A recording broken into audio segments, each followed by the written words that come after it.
Hello again, my name's John, a retired cook from the northeast of England in the UK, and welcome to my latest cheese making video. And in this recipe I'll be using this amazing mozzarella and ricotta cheese making kit from cheeseandyoghurtmaking.co.uk. And this is their home page, but I'll leave a link directly to the kit page in the description box below the video. In my previous video I made the mozzarella cheese using this kit, but in this one I'll be making the ricotta cheese. Now ricotta is a much quicker and simpler cheese to make. You can view the ingredients list and full written method for this recipe on the recipe page on the channel's website. I'll leave a link in the description under the video, or you can click on the eye icon top right of the screen to take you directly to the recipe page. Okay, let's get on with today's recipe. I quickly go through what's included in the kit. First, the all-important instruction and information booklet containing ingredient measurements and full instructions. Next, it includes a top-quality cheesecloth. The very important thermometer, which includes the pan clip. 100 grams of pure cheese salt. 100 grams of citric acid, very important in making mozzarella and ricotta cheese. And lastly, it's the powdered rennet that is included with the kit, but you don't need the rennet in this ricotta recipe, just the citric acid and the cheese salt. Always start any cheese recipe by sterilising all your equipment. I like to use boiling water, but chemical sterilising can also be used, such as bleaching or an antibacterial agent. Obviously make sure any chemicals that are used are thoroughly rinsed off. Right, onto the milk. It's important to use the correct milk when making ricotta cheese. And the best milk to use is whole, unhomogenised milk. I like to use Guernsey or Jersey cow unhomogenised milk. The result of this milk is a rich and creamy coloured ricotta. But any unhomogenised whole milk will give you great results. So I'll get my 4.5 litres or 1 imperial gallon of milk into the pan. For my UK viewers, there's a link to raw milk suppliers in the description box below the video. Once your milk's in the pan, lift it over to the stove. Once your pan's on the stove, clip your provided thermometer to the pan. I'm using my large dial thermometer so you can see it more clearly in the video. Time to add the citric acid. You can add it straight to the pan if you like and stir it in, but I like to dissolve it in 50 ml of filtered or bottled water first. Slowly add the citric acid while stirring very gently.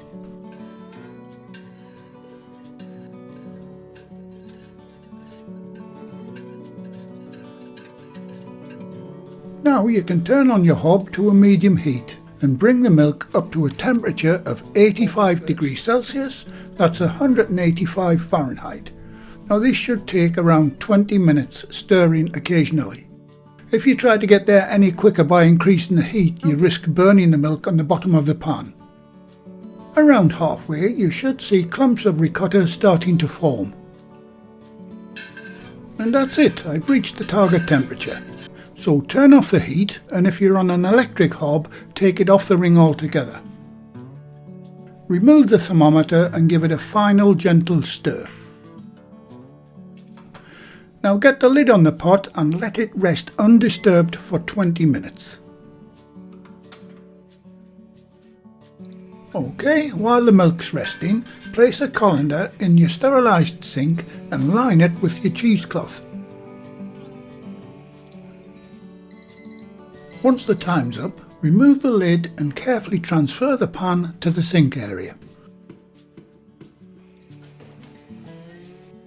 Now, using a slotted spoon, start transferring the now fully formed curds to the cheesecloth.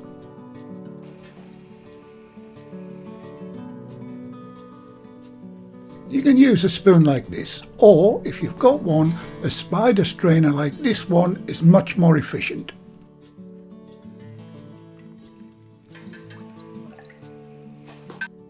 Once all of your curds are in the cheesecloth, you should be left with a light green coloured whey. Because of the acid content, I don't find this whey very useful for anything, so I just normally pour it off down the sink.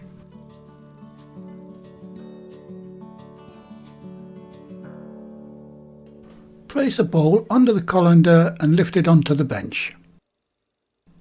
Now bring the corners of the cloth together and tie them off as shown. And now you can simply hang your cloth up somewhere and allow the whey to drip out.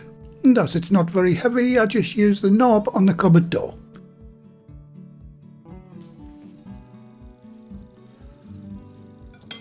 Once the dripping stops, usually around 10 minutes, you can carefully turn the ricotta out into a bowl.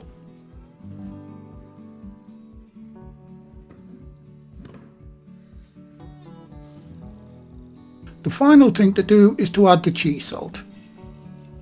I like to do this in 2 goes.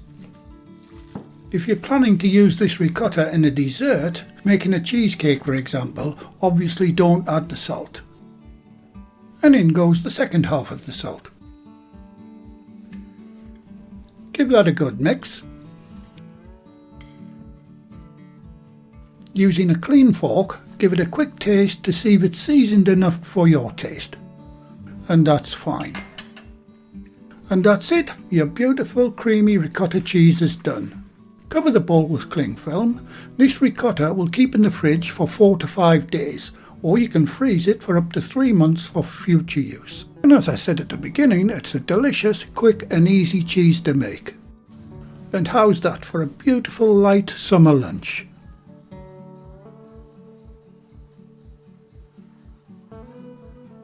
Oh yes, absolutely delicious. And that's one more big thumbs up for another fantastic cheese recipe from cheeseandyoghurtmaking.co.uk.